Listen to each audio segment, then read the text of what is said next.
So welcome to the 167 days of my 6 month challenge guys. So daily video हाल्न थालेको नि it's already been 167 days. हिजो भर्खर start गरेर जस्तो लागिरहेछ तर it's already been 167 days guys. भनिन्छ नि सानो सानो स्टेपले चाहिँ धेरै ठुलो चेन्ज ल्याउँछ भन्दो रहेछ हो रहेछ. तपाईँलाई त्यस्तो सानो स्टेप चाहिँ केही स्टार्ट गर्न मन छ भने स्टेप चालिहाल्नु गाइज. किनकि कति बेला चाहिँ त्यो चाहिँ ठुलो स्टेप भन्छ तपाईँलाई थाहै नहुने रहेछ कि.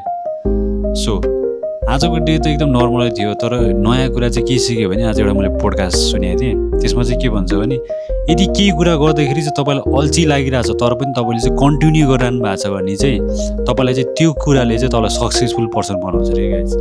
सो इभन अब हामीलाई एक्सर्साइज गर्न पनि कस्तो हुन्छ भने फर्स्ट 2 to 3 days त रमाइलो हुन्छ, त्यसपछि तर बिस्तारै कन्टिन्यू गर्दै जाँदा बेला चाहिँ अल्छी लाग्छ गाइज, गर्न मनै लाग्दैन. तर त्यति बेला पनि तपाईँले चाहिँ अलिकति कन्सिस्टेन्सी गर्नुभयो, कन्टिन्यू गर्नुभयो, yes it gives you the positive change.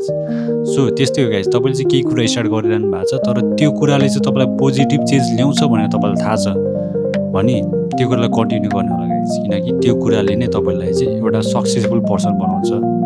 So यो भन्दै my day is complete guys. See you tomorrow. Take care. Have a good time.